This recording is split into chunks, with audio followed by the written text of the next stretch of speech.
Hello everybody and welcome back to Popcorn Cinema. Today we are going to be talking about Venom 2, or otherwise known as Venom, There Be Carnage. And I'm just gonna start out by saying I was disappointed, which is weird because I actually had no expectations. I thought if anything I'd be pleasantly surprised or at least come out kind of neutral, but I was disappointed. But I've got a whole list full of goodies here. I took notes the first time I've talked about a movie that's actually still currently in theaters, so hopefully I'll get this right.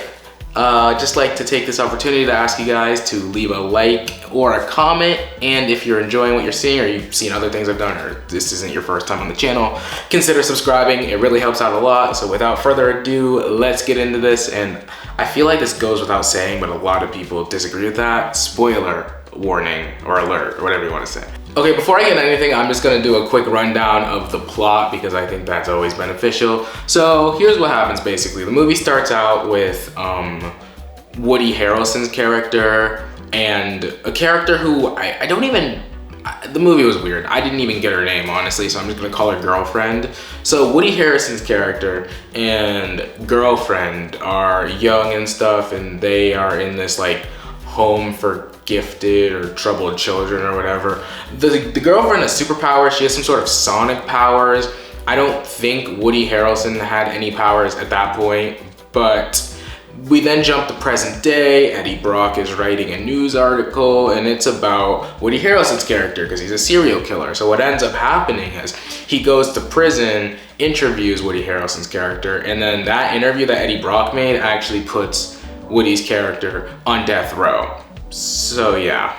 Through a set of circumstances, Woody Harrelson ends up biting Eddie Brock, and this gets, I guess, Venom's symbiote DNA inside Woody Harrelson or something, and that like catalyzes or activates Carnage. I don't know. This is just another one of the things in the movie that was kind of just washed over. They didn't really give a clear explanation or anything, but I think that's what happened. DNA, blood work, I don't know. Either way, Woody bites Eddie Brock and then he becomes Carnage. So what happens is he breaks out of jail, he goes and finds his girlfriend with the help of Carnage.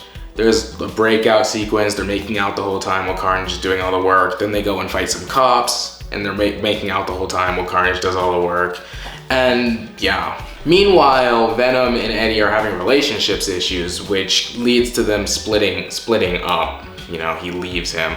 And there's a lot of filler, like them breaking out of prison. The girlfriend and Woody was filler in my opinion. That only needed to be like a minute long, but it kind of lasted a long time. And there were 2 sequences of them doing that. And when Venom leaves Eddie, Venom just goes and hops from person to person. He goes to the club, he's like getting people blackout drunk, and as soon as they pass out, he hops to his next person, gets them blackout drunk, hops to the next person. It's kind of funny. I like Venom as a character more than I like Eddie, honestly. But yeah, so Venom's in the club, he's messing it up, more filler, and then finally, Eddie figures out that Woody Harrelson's character gets out, and he figures out that he has a symbiote and he's probably gonna come and kill him. And now this is bad because now that Eddie doesn't have Venom in him, he's vulnerable, and you know, Carnage could just like one-shot him, and then that's the end of that. So then we get to see some of Eddie's detective work, which was honestly just more filler in my opinion. And finally, his ex-girlfriend or fiance or whatever, she goes and tracks down Venom to get Venom back to Eddie. So we get another appearance of She-Venom, which was a thing that exists, I guess. So yeah, after all that brings us to our third act, the final act. And let me keep in mind, Venom and Eddie haven't even had a confrontation or even seen Carnage yet, and we're now in the third act. So they're back together, so they're gonna go fight Carnage. Yes, there was only one confrontation in this movie, one confrontation. And so the final confrontation is the only confrontation. I thought maybe the movie, I didn't look up the movie's runtime before I went into it, so I didn't know. I thought maybe at that point they'd kind of like go back or have another fight later and the movie would just be a long movie, but it wasn't. So through pure luck, actually, Venom beats Carnage, and yeah, it's the end of the movie. It's not that interesting. Nothing really happens. It feels like it's all filler, which was bad. I was bored watching it. The only thing that was keeping me going was the fact that I had to take notes, so that gave me something to do. So now that I've talked about the plot, I'm gonna get into everything specifically that didn't work about the movie. We're gonna go sequence by sequence, or as much as possible sequence by sequence, to, you know, get the point across. Right, so back to the beginning.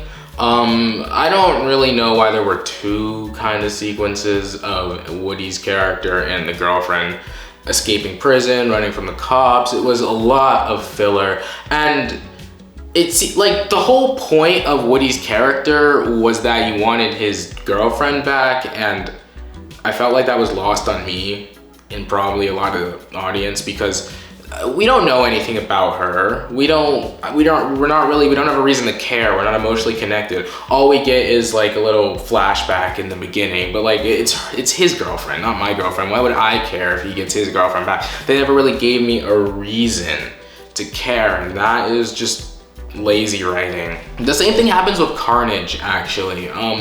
We don't really get to know that much about Carnage. We don't really know, like, I haven't read the comics, so going off of just what I learned in this movie, I could not tell you anything about Carnage other than he's red and he's more powerful than Venom. But is he more powerful than Venom? Because in the end of the day, like I said, Venom beat him. So they didn't do a really good job. All these characters feel like they were just kind of plopped down here. And I was reading some reviews earlier, and someone said, I think Andy Serkis, the director, had a vision for this, and he knew that he needed Venom and Carnage to fight each other, but he didn't know how to make that happen.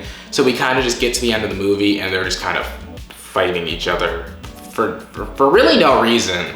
I don't even know why Carnage wanted to kill Venom. Carnage said something like, once we get rid of the thing that created me, I'll be unstoppable, I guess. I don't know why he needed to kill Venom for that. I guess his power gets stronger. They didn't explain it.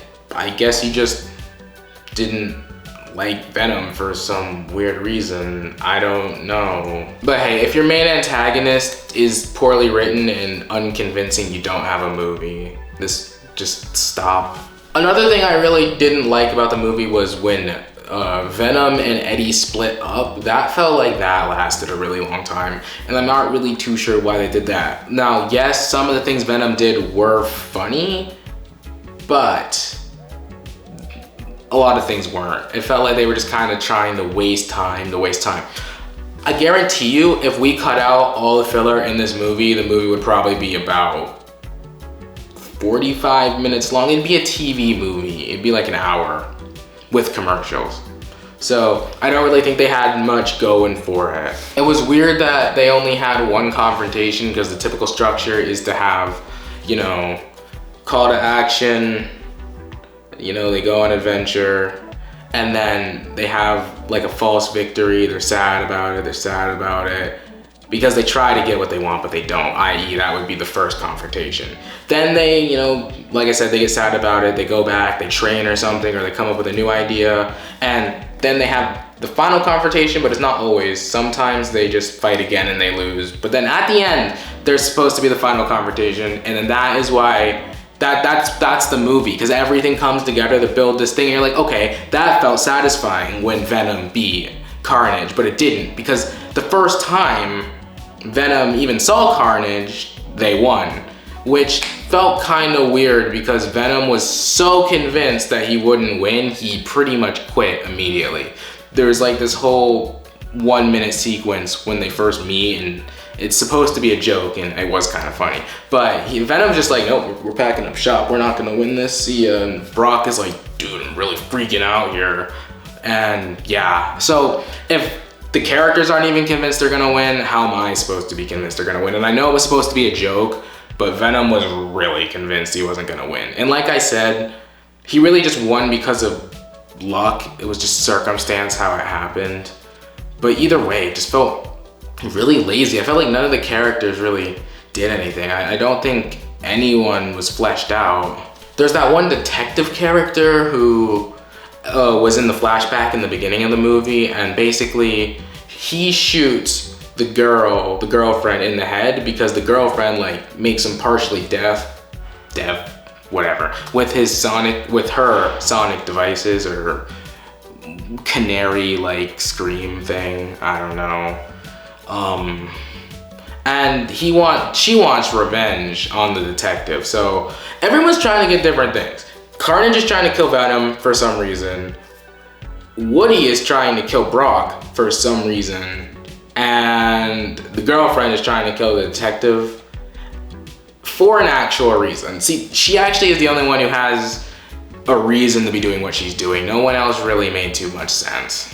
All in all, I felt like the first movie was actually better, which is really saying something. Because at least the first movie, the symbiote in that movie, he was trying to like extinguish humanity. You know, there's actual stakes there. This is just a movie about a bunch of annoying, whiny babies who are mad at one person and are only targeting that one person. So what? If they die, that's 3 people dead, then everyone just goes on with their day. Carnage wasn't trying to like annihilate the whole planet like the symbiote in the first movie was. So just the stakes felt low and I could not connect with it at all. All right, let's talk about some of the positive things. Venom is funny. Not the movie, the character. I do think the Venom symbiote is funny. I thought a lot of the jokes landed. A lot of the jokes didn't land, but a lot of them landed. Yeah, genuinely, that's the only really good thing I have to say about the movie. That's innately something that the movie did. But I know we are all thinking about this post-credit scene, so again, major spoilers for people who care about that. I got it spoiled, which is funny because I saw the movie almost as quickly as you could. But I don't really care about spoilers personally. Like, I'm gonna see the movie anyway, so it doesn't matter to me. But if you care, leave the video now. You've been warned. Okay, here we go. So yeah, Tom Holland was put into this movie through some footage that was from Far From Home. Somehow Eddie Brock in the end, Eddie Brock and Venom, got transported from their reality, so I guess the Sony reality, into the Marvel Cinematic Universe reality. What I'm guessing is that it had something to do with Doctor Strange, the spell he's gonna do in the upcoming movie, Spider-Man No Way Home, which would mean Venom takes place after that. So Venom takes place a little bit in the future, I think. I'm not a theory person. I just thought, you know, this was a cool part of the movie. I don't really know what's happening, but I'm assuming it was a Doctor Strange thing. Either way, it was cool. Everyone in the theater lost their heads when that happened. They were all screaming. It was kind of annoying, but I had it spoiled, so for me it was whatever. But yeah, it was still cool. I really like seeing that. It was a nice little step they took. And if this does mean Venom's gonna be in the MCU, there is genuinely in my mind, there is a 100% chance that Tobey Maguire and Andrew Garfield are definitely gonna be in the new Spider-Man movie. I mean, and at this point, Marvel's kind of locked in to doing that because they're bringing back Electro, the Green Goblin, Doc Ock. If they bring back the other Spider-Man's villains without bringing back the Spider-Man, that'd just be weird. Like when Doc Ock says, "Hello, Peter," that's gonna be, if the other Spider-Men are in it, that's gonna be another one of Marvel's stupid jokes, because Spider-Man's gonna be like, "I don't even know who you are." And yeah, there's no emotional attachment to Tom Holland fighting Doc Ock, but there's a lot of emotional attachment in Tobey Maguire fighting Doc Ock. So that's my personal opinion. But yeah, overall, Venom 2, Let There Be Carnage, not a good movie. I wouldn't really go watch it if you're on the fence about it. Yeah, it's a movie that exists. There's not many positive things to say. It was kind of a snooze fest. But thank you guys for watching, and thank you guys, especially if you got to the end of the video. I really appreciate that. Just once again, like to ask you guys to like, comment, and subscribe if you enjoyed the content, or if you want to see more future content, whatever. Either way, just any way you want to support the channel helps out, and I appreciate it. And as always, I will see you guys in the next video. Goodbye.